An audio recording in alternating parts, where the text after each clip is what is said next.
You're listening to the Afterburn Podcast, episode number 16. Altitude. Tower, airspace is release you, runway 4 left, wind 040 at 5, clear for takeoff. Seat tied, altimeter 0 eyes, we're clear for takeoff, clear for the airspace. Viper check 2. My brand ramp curve was at 354. Line set. Viper 01, be advised, the restricted area 6002 is still active. Lights on. Next picture 15,000 targets in the Viper 1 targeted. I had already made up a plan before we took off to go to this private airstrip and drop them off at the closest safe place as possible. But then we realized that I'm like, hey, so what are the injuries like? And the flight engineers were telling me, dude, there's some bad ones back here. We've got about 24 people that have some sort of injury. Some of these are pretty major burns, like second, third degree burns over 40% of your body or more. There's some people with broken bones. One guy literally was crawling up to the aircraft because he had broken both of his ankles. That's the voice of my guest today, Chief Warrant Officer 5, Joseph Rosamond. He's a Chinook helicopter pilot and Army National Guardsman out in California, and he's describing the events of September 5th, where he and his crew, alongside a Black Hawk crew, are credited with rescuing over 240 individuals who were stranded during these wildfires, many of which had severe injuries. It is quite an incredible story. For their efforts, each crew member was awarded the Distinguished Flying Cross for their heroism by the President just a few weeks ago. We're going to dig deep into this story. It's quite incredible in my opinion. I've broken it into two parts, both of which are available right now for you to download and listen. Before we get rolling, just a few admin notes. This episode of the podcast is sponsored by Hangar 24 Craft Brewing. They have 3 tap rooms, Redlands, California, Orange County, and then Lake Havasu, Arizona. If you're in the region, I highly encourage you to swing by. This is a beer, aviation, adventure company. Absolutely love their beer. I love the brand. I love the people. If you live in California, Arizona, you can actually have their beer shipped to you, or you can find it in a store near you. Hangar24craftbrewing.com. You can use their beer locator to find it near you. I'd also like to thank Squadron Posters, again, a company that I just absolutely love, and I've been a customer of theirs for several years. They have upped the game from just making posters to share the adventure and your journey through life. I would encourage you to swing by squadronposters.com and check out their bomber style artwork. It's a really cool way to display, again, your journey. And also, they have metal nose art. So if you want something that look like it just came off the side of a plane with whatever graphic design you want on there, they can do that. Swing over to squadronposters.com, and orders over $59 or more receive a 10% discount with the discount code RAIN10. That's RAIN10. I'd also like to thank Wingman Watches for sponsoring this podcast. Again, another company that I just absolutely love, and I love their products. If you're looking to build a custom watch, this is their bread and butter. You can work with their design team to commemorate your journey, your organization, your unit, whatever it might be, through a custom watch that's affordable and is high quality. Swing by wingmanwatch.com, and you can use the code RAIN10 to receive a discount on any current watch that's on there, or you can mention my name to receive a discount on your group customization order. With the admin out of the way, let's get into the podcast with Chief Warrant Officer Joe Rosamond. So if you go ahead and say something real quick. All right. I guess testing the audio here. Yeah, that's perfect. So Joe, thanks for joining me today. I'm excited to have you on the podcast. I'm branching out into the Army. So C25 Rosamond, thank you for joining me on the podcast today. Happy to have you here and excited to hear about your story. Having me. Will you tell me a little about who you are, like the brief snapshot of how you got to where you are today in life and what you're doing? Yeah, it's really I guess it's a right time, right place kind of story. I happen to be the only guy at the sitting there at the boards for flight school when I actually applied. So I grew up as in California, and I had some roots here already. I was actually going to join the Air Force. Called the recruiter out of high school. They never called me back. Apparently they didn't like my senior grades, but so the army recruiter called me back, and I'm like, hey, I want to go fly. always wanted to go fly, and goes, well, I can't get you into flight school, but we can get you near the people that can affect that, right? And so ended up taking an MOS that put me in ops, and immediately started working on that flight packet and got it done pretty quickly, and they had a shortfall course for me. So I went to the board. They were like, "Can you leave in a week and a half?" I'm like, "Yeah, I'm single. I have nothing to do. Yeah, I'll leave in a week and a half." Done. Yeah, no Done. joke, right?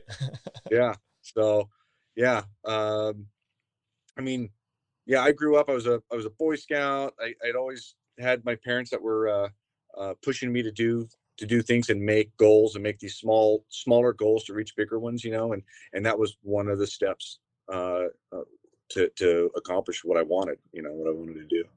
And now you're a California guardsman flying Yep. CH-47s with Chinook. Have you been doing that your entire career? Yeah. So right out of flight school, I got the Chinook transition. I've been flying Chinooks the whole time. I did get qualified in the Lakota a few years back when I was a battalion level dude. Never really progressed in it though. They keep asking me, but at the time I was also wing ratings, catching up on all that. So I fly around that Cessna, that real fast Cessna, Yeah, just screaming. Yeah, because like everybody else pre-COVID, we were all looking at the airlines. Yep.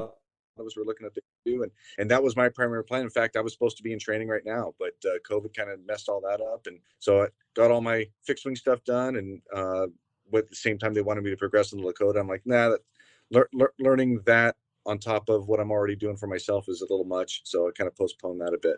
But yeah, my whole career I'm working on my 23rd year now, and it's all but 2 of it's been Chinooks. So. That's incredible. 23 years of flying. So we're kind of joking before we hit the record button here. Like I had one sortie in Lakota, down at Fort Polk, the guys who took me flying, I think much like yourselves, all warrant officers, very seasoned guys who've been flying for the Army for a long time. They weren't huge fans of the Lakota, especially because they've been flying the Black Hawk. And I guess it's just it underpowered, couldn't carry as much, but drastic difference between the Lakota and the Chinook, right? Oh yeah. Yeah. And it's amazing at our facility here in Stockton, we have both. I mean, we run both the Lakota and the Chinook. And so, yeah, they're 2 totally different airframes. The sizes are just so much different, and learning how to operate both of those here on the same flight line. That was a challenge enough, but luckily, we had some roots back. We had Hueys and Cobras and Chinooks here for quite a while, so we kind of already had some stuff set up.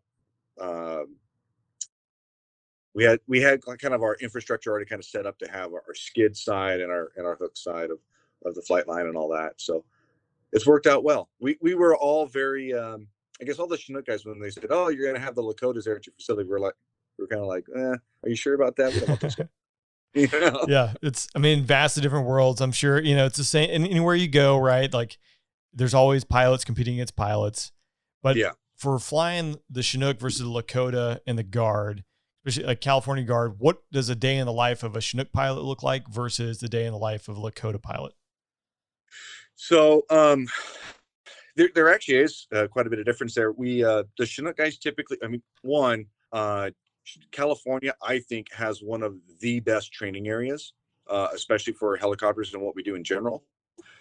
We've got the mountains that go all the way up to 10,000-12,000 feet in our training area. We've got, and in the other direction, we've got coastal stuff. And Southern California, we've got desert. We've got every topographic type of area in California that we can go train at, which is great. And so the Chinook guys will typically we'll go out to the east to the Sierras, and because of the quality of that training area, it's really nice that we can go out and do what we think is just normal. We're going to go out and pick up a sling load. We're going to go do some slope landings, do some terrain flight. And we just think it's normal, but it really is pretty spectacular in the amount of training you get. And I really saw that come to light when we had our first deployment in 2003. That was right after the kickoff of the war, and the unit had not been deployed since like Vietnam, you know, and all these Vietnam dudes were jumping ship because they'd already done their tours, right?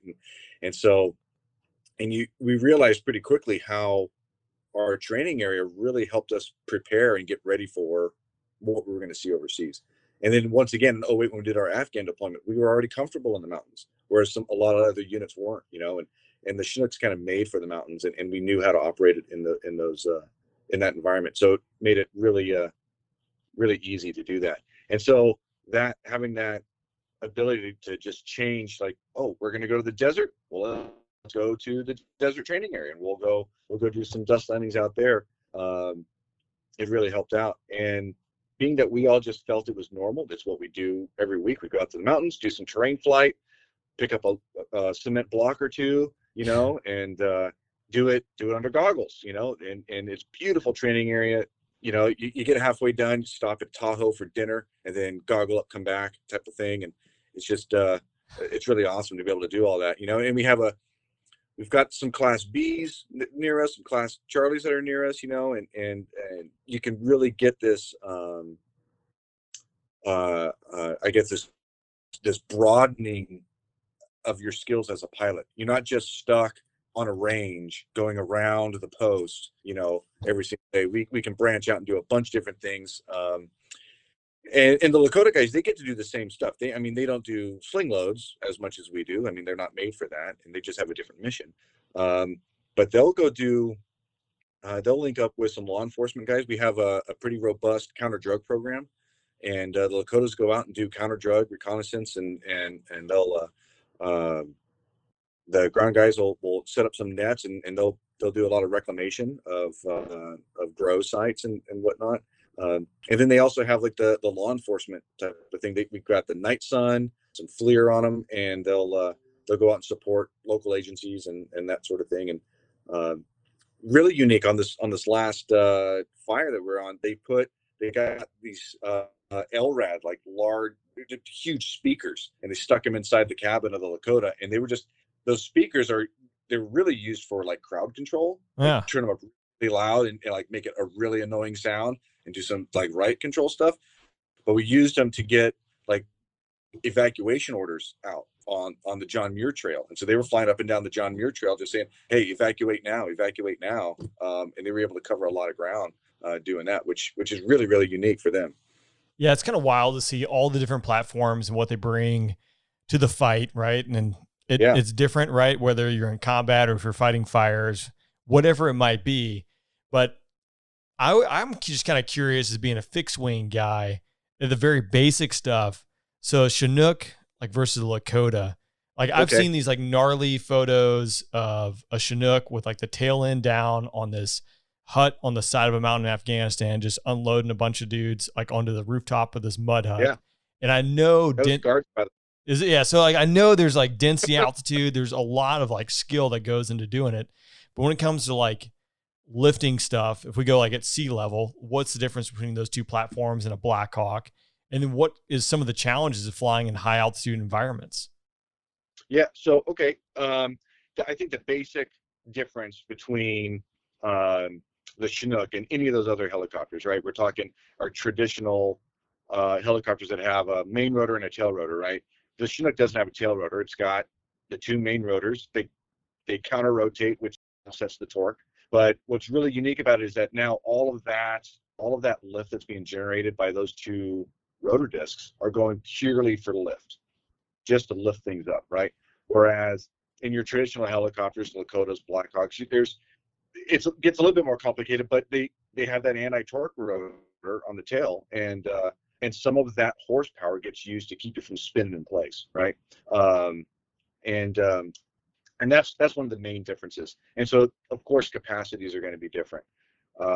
Since the Chinooks are a cargo platform, they carry a lot of cargo, which means a lot of pounds of whatever, whether that's people, beans, bullets, whatever, right? Yep. I always make a comparison when we do our Cal Fire training every year.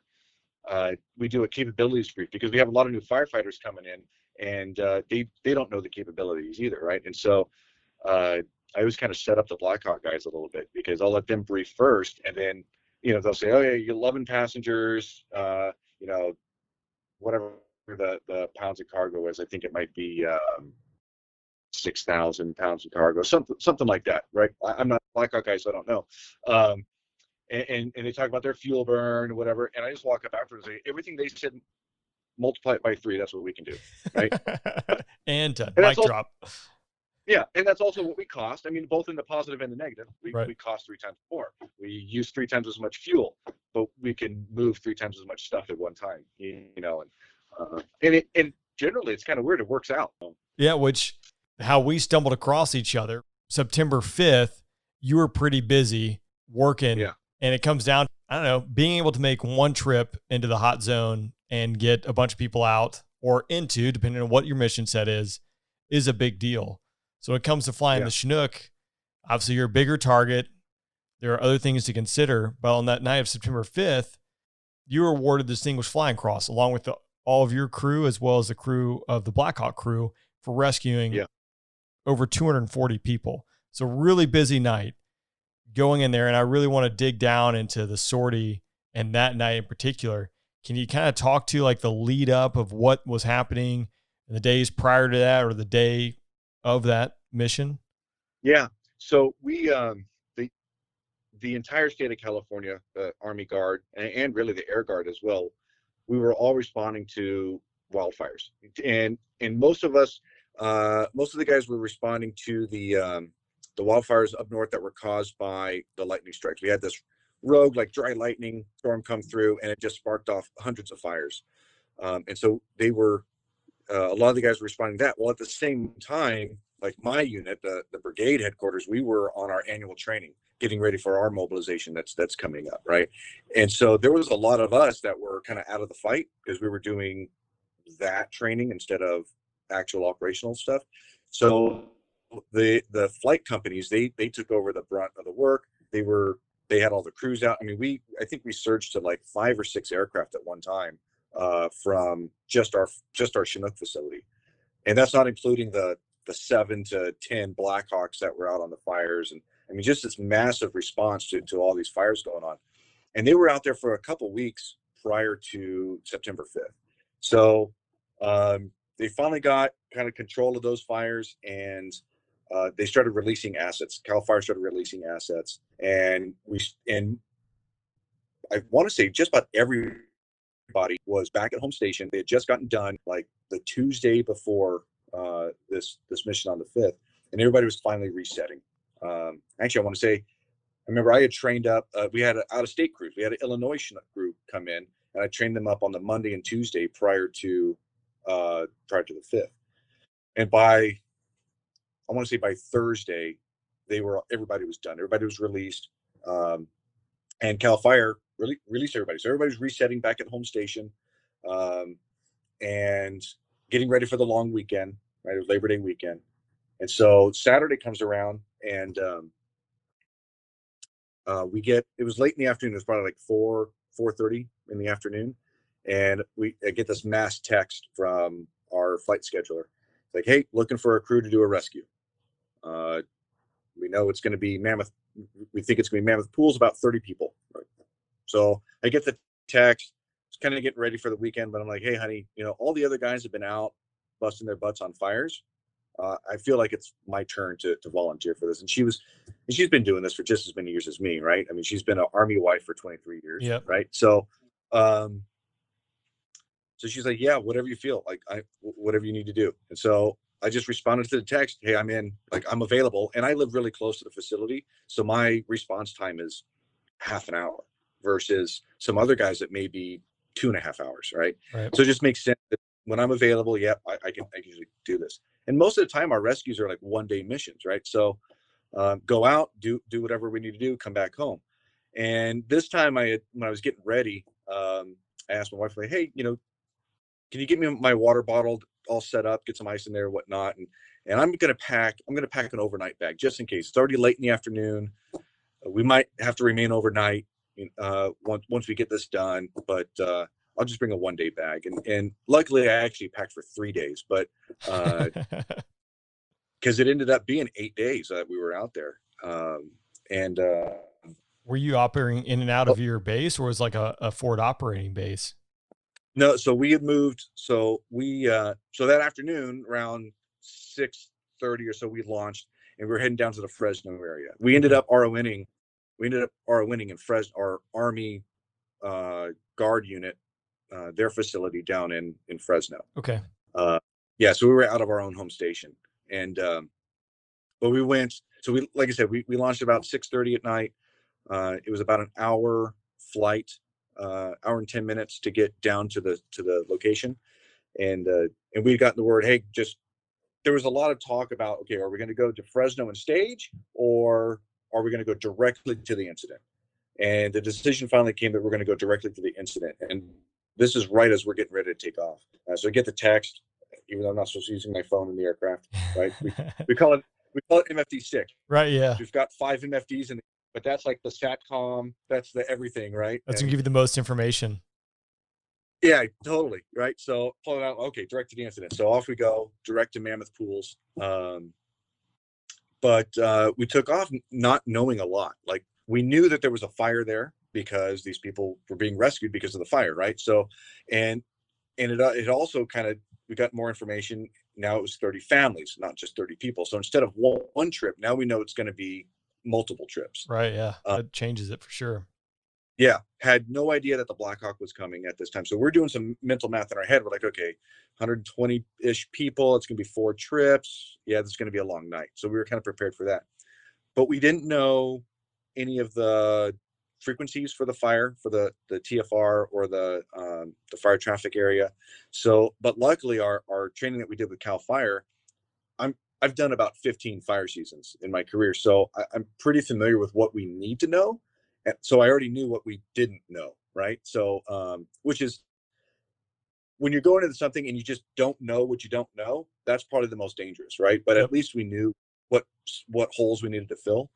And so just got on the radio with the North Ops, or the Sacramento Emergency Communications Center for Cal Fire, and started asking them, hey, I needed information for the Creek Fire, and we're 45 minutes out, right? And they were great. They gave us a bunch of frequencies, and was able to get a hold of the air attack, or the aerial supervisor for the fire, while we were en route. So do they, I'm used to combat, right? Like a JTAC owns like a RAS or something like that you're checking in with. Operating these stateside TFRs, they'll pop up. That way it's restricted. But who is owning that fight, if you will? Is it Cal Fire, and is there a director that's managing all the air assets are moving in and out of, and people that are moving in and out? Who owns that? Yeah, so the incident has the incident commander, and he owns everything, right? He's over both the ground and the air kind of assets, but he's got people working for him. And that could be U.S. Forest Service. It could be the state. So for us, it's Cal Fire, right? Or it could be a local guy. And as the incident grows, it'll grow to a larger incident command team. And that team consists of all your ground operations, like your branch chiefs and that sort of thing. But then there's also the air operations branch director, the AOBD, we call it. And that dude, he controls the air fight. He puts in an aerial supervisor, an ASM,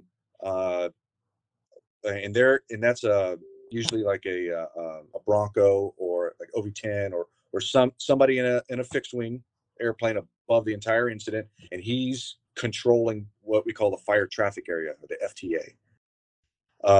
And we call his call sign is usually like the incident name, like this was the Creek Fire, be the Creek Air Attack. Gotcha. And so he's the guy who's controlling the in and out, clearing people in. And when they get a lot, and his basic job is one, to control the air fight, but now the air fight turns into both fixed wing. We're talking tankers, map.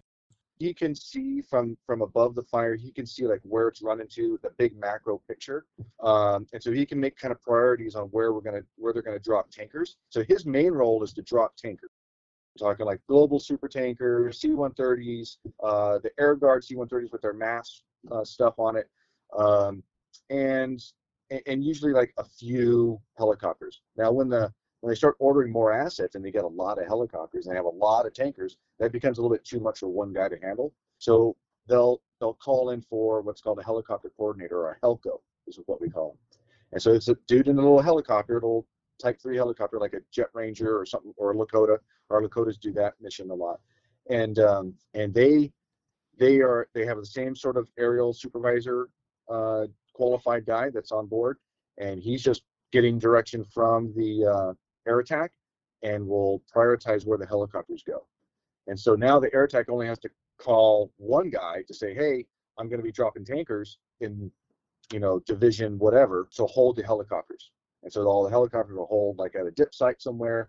Tankers will come in, drop, they'll do their exit, and then, okay, after this next tanker's in, the helicopters are cleared back in to start doing bucket work again. So then the Helco will tell us that, and we'll get going again. So there's this whole traffic area, kind of like an airport traffic area. I want to call it a fire traffic area, sitting around any fire. So, and it starts with a 12-mile ring, and that's where we first need to start calling air attack, trying to get our clearance in.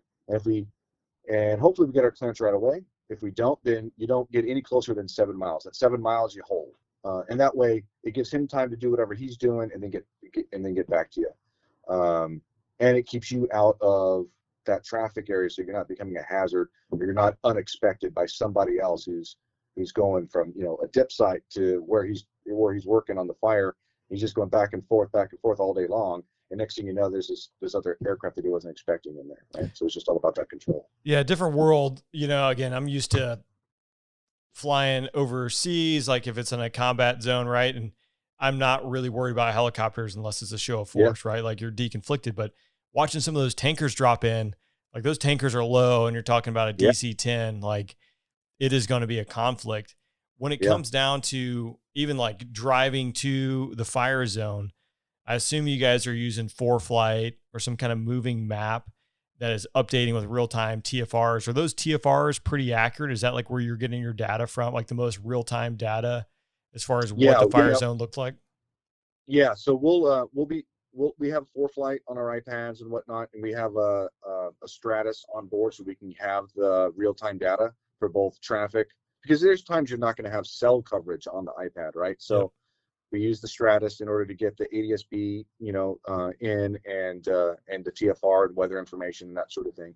And so that comes in really handy. We can kind of see where people are coming in at, especially now that the ADSB is mandated, so that comes in really, really handy. In this particular night, there was no TFR established yet, because it takes a little time. So this thing grew so fast that they hadn't established the TFR yet. So it really just came down to this training that we do every year, and just knowing, okay, I can't get any closer than 7 miles, otherwise I'll be in somebody's way. And and there's nothing regulatory about it, right? It's not like it's controlled airspace. It's a GA guy could go, oh, hey, look, fire, I'm going to go over there and check it out, because my house is over by Shaver Lake or whatever, right? And he can go blasting through there, and it'll shut down the entire firefight, the aerial firefight, because there's somebody busting the FTA. So that's what, like every year Cal Fire puts out, hey, don't fly your drones, don't go towards wildfires, just stay away, and we can continue fighting.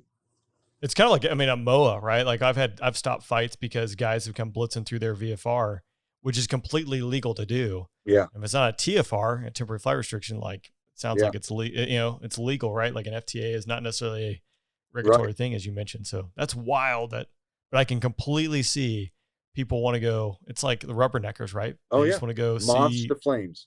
Yeah. Literally moths to flames. Yeah. So on that night, you guys you're repositioning down to Fresno, but en route, you guys vector over to the creek fire. Yeah. So right as we're getting ready to take off, we get the word, go direct to the incident. So we got all the information we needed. We got a hold of the air attack that was above the fire still, because it was still daylight. They fly until night. They don't do night ops. So it was getting close to sunset when we got there. Called him up. He cleared us in right away. And then I tried to verify the grid coordinate, right? Like, or the lat long. And so through some of the fog of war, or some of the confusion going on there, I get a grid coordinate, and of course it's not in the right format. It doesn't work in the FMS, right? And so, all right, go through. Luckily we have a conversion thing on the iPad, so I'm converting, lat longs and plugging them into the FMS, and the little icon will pop up on my moving map, and that's nowhere near Mammoth Pools, So, and so I had about seven different lat longs that I had all labeled in there as, potential LZ1, potential LZ2, and none of them were near each other. None of them were near where I thought we were going. So it just added a little bit more confusion. And during that, we had decided that we're just going to kind of circle right here by the fire, in this area that we're kind of out of the way. They're dropping tankers. We're not in the way of the helicopters, not in the way of the fixed wing guys, and we're just going to kind of have a tactical pause here and try to figure out where exactly we need to go. And we kind of had this idea in the back of our minds. Well, we're supposed to be going to Mammoth Pools, but we need somebody to kind of clear us in there. So I'm trying to use their lingo, right, and use some of the terrain features on the map to kind of explain to this air attack, hey, this is where I want to go. This is where I am, and this is where I want to go. Am I clear to do that, right? Can I do that without getting in the way of somebody else? And that took a little bit of conversation. And about that same time, the Blackhawk showed up, and I didn't know the Blackhawk was coming until they called in. And is that from your sister squadron, or is that another unit? Yeah, that was another unit. Yeah, another unit out. Well, it's still California Guard, still under the 40th Cab, just the guys out of Fresno that are based out. Okay. And I heard them call in, so we switched over to their frequency, their internal frequency, and started talking to them. But they kind of got held out because now what it ended up happening is the air attack that was on scene, he got to bingo fuel, right? So he was running out of fuel. The next air attack shows up on scene. They're doing a handoff, like a battle handover for the fire. They've got this big long briefing that they have to do. And now he's got us calling in, and he's got this Blackhawk calling in. It was probably a little overwhelming, I would imagine. And so he holds the Blackhawk out and note, you're not cleared in. Stay outside of the fire traffic area for now. And while he figures out what I need. So I'm asking him a bunch of questions, and I'm sure he didn't have the information. He's just trying to do the best he can, and eventually what ends up happening is all the tankers finish dropping, all the helicopters leave because it's nighttime, and everybody's at cutoff. They call it cutoff, like half hour after sunset. And he's like, hey guys, I'm out. Like, the show's all yours. You're the only ones out here, and good luck. Here's a frequency to call the incident commander down on the ground, and see you guys in the morning. So, wow. Yeah, and that was like the best thing that could have happened, I think, at the, because now it's like, all right, we own the airspace. We're the only ones out here. I don't have to worry about going inadvertent IMC into a smoke cloud, climbing up into a tanker, climbing up into somebody. So that really took a lot of the risk and mitigated it, like real quickly. Now, so it's just me and the Blackhawk, and now we're in the same, basically, we're in the same unit, right? And so we have standardized processes that we were working, and about that time is when I started. We were right in the transition period, not quite EENT, not quite dark enough for goggles, not quite bright enough for your naked eye. And so I'm flipping the goggles back and forth, and finally get to a point where, like, hey guys, it's a whole lot better with goggles on right now. So let's all transition to goggles. And that's the worst part. Oh yeah. Of like either nighttime or daytime is that transition. That's like the most dangerous part flying around, is because the night vision doesn't really work. Yeah. Your eyes don't really work.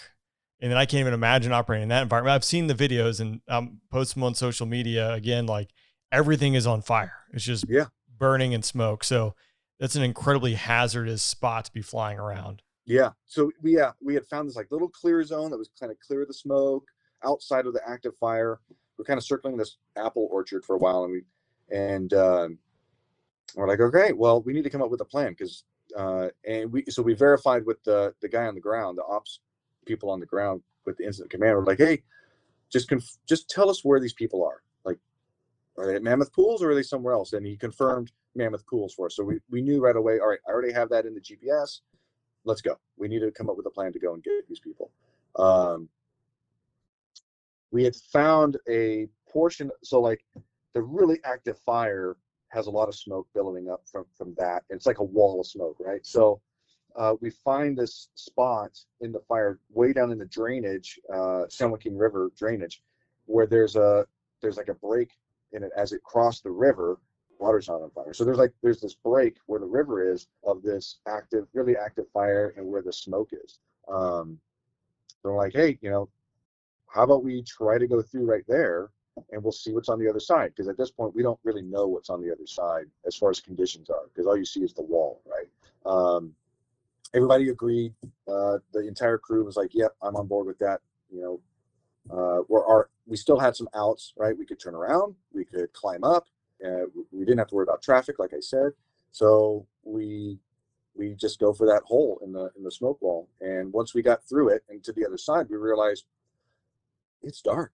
It's really dark, and it's really smoky, and almost immediately we're like, how the hell are we going to see the terrain? Because now the terrain's black because it's burned. It's dark, and pretty quickly after that initial like, oh my God kind of moment, we started making out like, oh hey, look, like all these trees are still on fire, all these bushes, all this vegetation is still on fire, and you can see some of the videos out there, some of the pictures that have been posted around, where it looks like just stars, stars on the night sky, but they were fires illuminating this terrain. And that's really how we were able to see the terrain. We would like, it was so dark that it was, hand in front of your face, not seeing anything dark, but these little spot fires were kind of outlining the contours for us. Yeah, Joe, that's one thing that I guess I saw that video, and for people who are listening, they can go look at this. That perspective right there to me, like, is mind boggling, because when I saw that video, I'm like, oh, everything is on fire. Obviously it's a bad spot, but I've been flying around at night, like over water where you can't tell if it's a boat or if it's stars. Hearing like for you to say the only way we could find out it was terrain is because it was burning, right? All those little fires, like, again, for those listening, like, it's an incredibly hazardous spot to be flying around, like much more so than, most things other than getting shot at. Like it's right below that one, I would say. Yeah. And I've said it a couple times where like, this was probably the most dangerous spot that we intentionally put ourselves into in my entire career. Of course, when we're talking about like combat stuff and we're talking about getting shot at, that's somebody else making a decision. They have a choice in that fight, and you don't really have that choice. It just happens, right? And you have to react to it. But this was definitely the worst intentional place that we kind of put ourselves into. But each one of the crew, we felt that the reward was worth that risk. And you're operating purely based upon grids, which I will say too, it is phenomenal to me that in 2020 that we have issues with grids. I ran into it in my last deployment with minutes, decimal minutes, which, as I found out, because going to go drop bombs, the guy I was with going to take the grids we were given and put them in the jet, which was minutes, decimal seconds, and put them in the jet, which is minutes, decimal minutes, and would have ended really poorly. And after this whole rabbit trail, come to find out that no U.S. fighter uses minutes, decimal seconds like we're given the grids in from the strike planners. It's only for the TLAM. So it's attention to detail and minor things like that obviously make a big difference. But you guys, you've converted those, and now you're operating purely based off probably somewhat old data you've had to convert in order to fly into, the devil's den to go find these people. So how did you, was it those grids that took you right to the first people you had to go to, or what was it? All those grids we were given, they were bad. Like, and over the years, like you said, you learn like, all right, I've been burned on a bad grid before. And luckily for me, it just means landing in the wrong spot. It doesn't mean I blew up the wrong town, right? Or whatever, the wrong target, right? Yeah. So I've been burned on that before. And so every time I get a grid and you can tell when they say it a certain way. Like if they say like 32.7, and they give you this like 8 digits after the decimal, okay, that's degrees, decimal degrees, right? So, and if you get this other weird one, like I always ask, all right, what is that, degrees, minutes, seconds, or is that degrees, minutes, tenths of minutes, right? And usually that blows their mind. They're like, what? Like they don't know what you're talking about. But and so pretty quickly you can figure that out. And so all those grids were bad. They were all right there at the edge of the fire, like basically where I was at, within like 5 miles. And I'm like, none of those are right. None of them are near a lake. They're, I don't know where these grids came from. So what ended up happening, once I called the air ops guy, or I'm sorry, the operations branch chief, I was like, just tell me, are they at Mammoth Pools? Like, yep, they're at Mammoth Pools. I said, cool. I can see Mammoth Pools on a map. I put my cursor over there, dropped a coordinate right on Mammoth Pools. I didn't have to look at the coordinates. It was just, pointy talkie type of stuff, and go direct there. And so that's how that worked out. And so once we got to the lake, after going through this canyon of fire, right? Once we got to the lake, then it became kind of like, okay, now where on the lake are these people? It's not like we had a 10-digit grid or a really good lat line. It was, we were going to the center point of the lake. But once we got there, they heard us and they started flashing all their lights on their vehicles that were down there, which helped out. We would have been going the wrong way, because I was in the right seat. So my initial reaction, once we hit the spillway, was to turn right and just start following and looking at the beach line. But they were over at my 10 o'clock, and my co-pilot, he was one, hey, I see flashing lights over there. Perfect. Let's turn that way. And it ended up being them. It's such a basic principle. And I would say probably in the helicopter world, you maintain it. Flying fixed wing, I think it gets lost really quick with all the technology, but it comes to like looking out the window, and something as basic like, where are they? They're at the Mammoth Lake. Like, you either can look out the window and see it, you can see it on a sectional and go there. Like, it's something pure and simple, but not just purely relying on the technology. And then again, hats off to those people. I mean, it probably comes down to survival, right? Like, you're surrounded by fire. You're going to do whatever you can to get people to look at you. If I've been sitting there, just got burned over, we have, there's people in this group that are burned or have broken bones or whatever.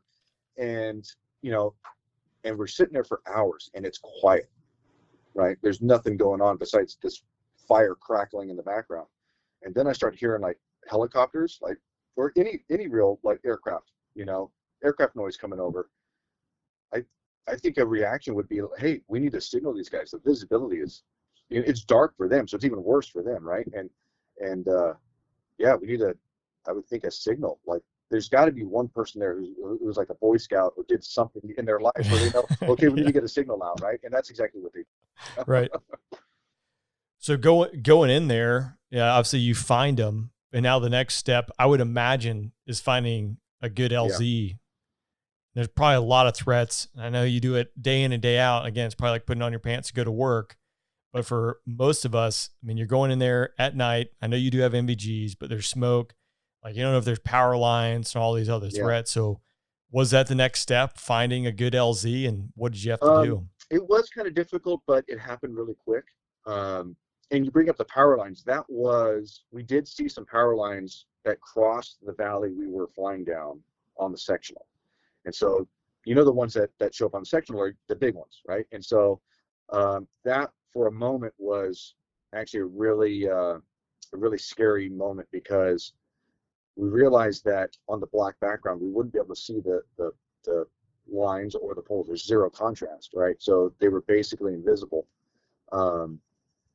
But we did see the powerhouse down the river that they went to. So that became the pole, right? We always, in helicopter world, wires are a thing, right? And so we always cross at a pole, because that if you cross over the pole of a wire, there's not going to be anything above it. Yeah. If you try to cross between the poles, you could see the sag of the main power lines, but you may not see the tension line that runs straight across, right? So there's nothing taller than, there's not going to be anything sticking out above the poles. So we cross at the poles. Well, that power plant we knew that these lines are running down to the valley floor to this power plant. And so we knew that's basically our pole.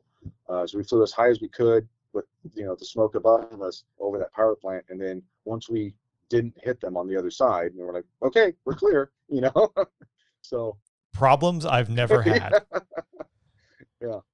So yeah, we got through that. And once we got to the LZ, well, then, we get to the dam, and I'm thinking, well, a lot of dams are used as power as well. But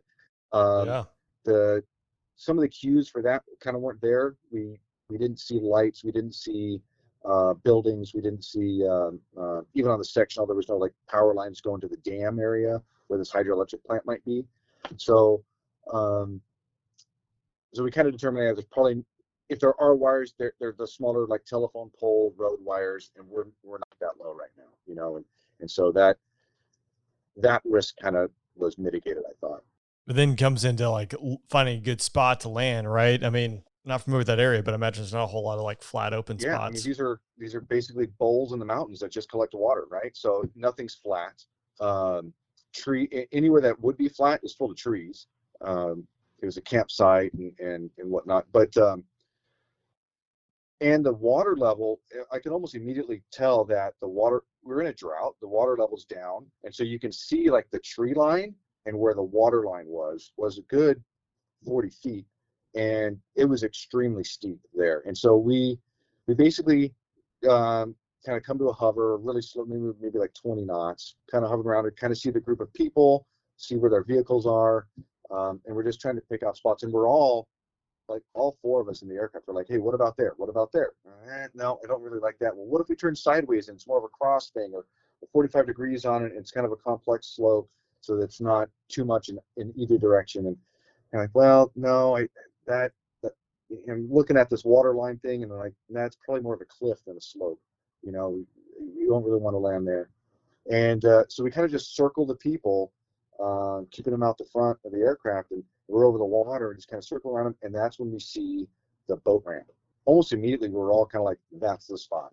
We know that's cement. And so we know it's going to be at least the same slope the whole time. We're not going to have to worry about some sort of cliff where the water's been for, you know, decades and just eroding away the ground. And there was, on that boat ramp, there was a little bit of a wider spot about a third of the way down. So we're like, okay, that's where we're going to put the back of the aircraft, right there, because that gives us the most rotor clearance from the trees and anything else. And it just so happened that boat ramp was, or the launch ramp was, you know, kind of in the right spot. It was far enough away from the people that we weren't going to like blow them around with our rotor wash. We weren't going to cause any extra hazard to them. But at the same time, wasn't so far away that anybody who was injured was going to take an excessive amount of time to get to the aircraft. So we brief it real quick, and we set up for the landing. The guys in the back are doing their job exactly like they're supposed to. They're saying, hey, this is going to be an upslope landing. You know, upslope gear, your forward gear. And just like we've trained in our mountain training area, right? And so all that training kind of came back as muscle memory. And as we're assessing it on doing the low recon on the short final, we're like, hey, this is probably going to become a brownout landing just because of the amount of dust in the sand that's on the beach, right?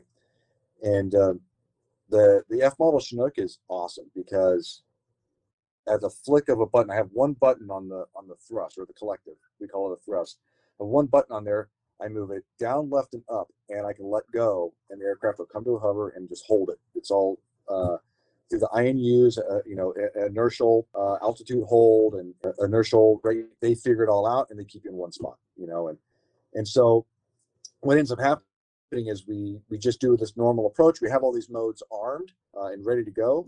The altitude hold is armed, but it's disengaged when we have the trigger on the collective pulled, because that's how we tell it, no, I want to move something.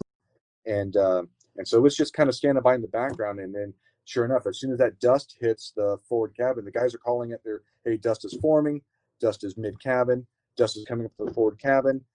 That's when we transition inside, and our MFD has at 30 knots, it switches from a normal HSD or compass card, you know, or HSI basically. Okay. It changes from that to a hover display where we have a vector, like a velocity vector that's shooting out, and just a compass tape. And so we can see our velocity vector, we can see our bank angles and all this other stuff. And it really helps with hovering. So we transition inside. I let go of basically everything.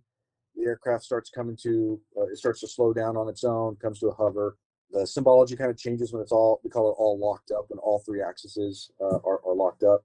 And symbology changes, like, hey, we're all locked up. And that's when the guys in the back start going to work. I can't see anything up front. The guys in the back are like, okay, I need you to come forward 10 and left 3. And so start, pushing forward a little bit, get that velocity vector to move a little bit, and they call it down to 0. And when it's at 0, it's when we're over the spot, and they're like, "All right, you're clear down."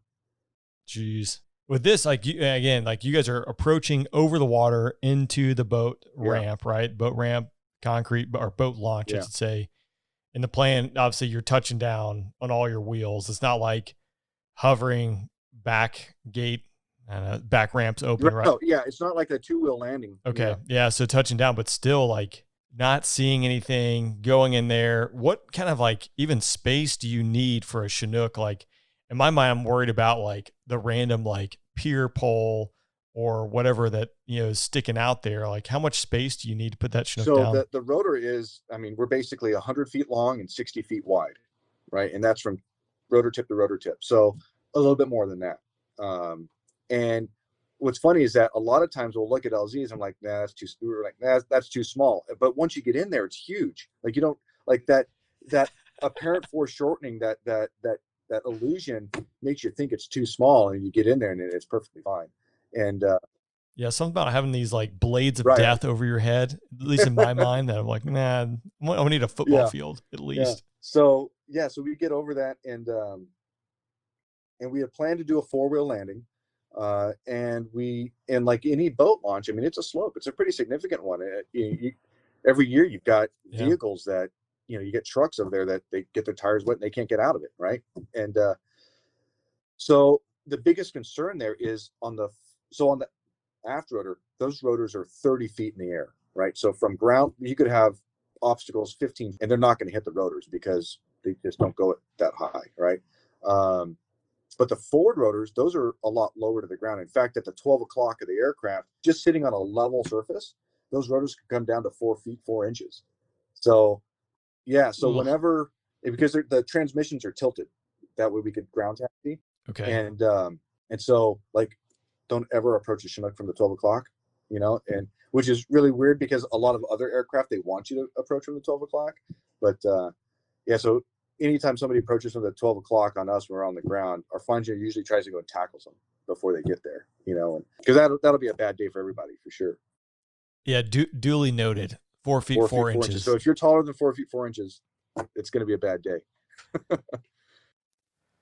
Well, this concludes part 1 of episode 16 with Chief Warrant Officer Joe Rosamond. You can hear the remainder of the story and the rescue in part 2, which is available right now.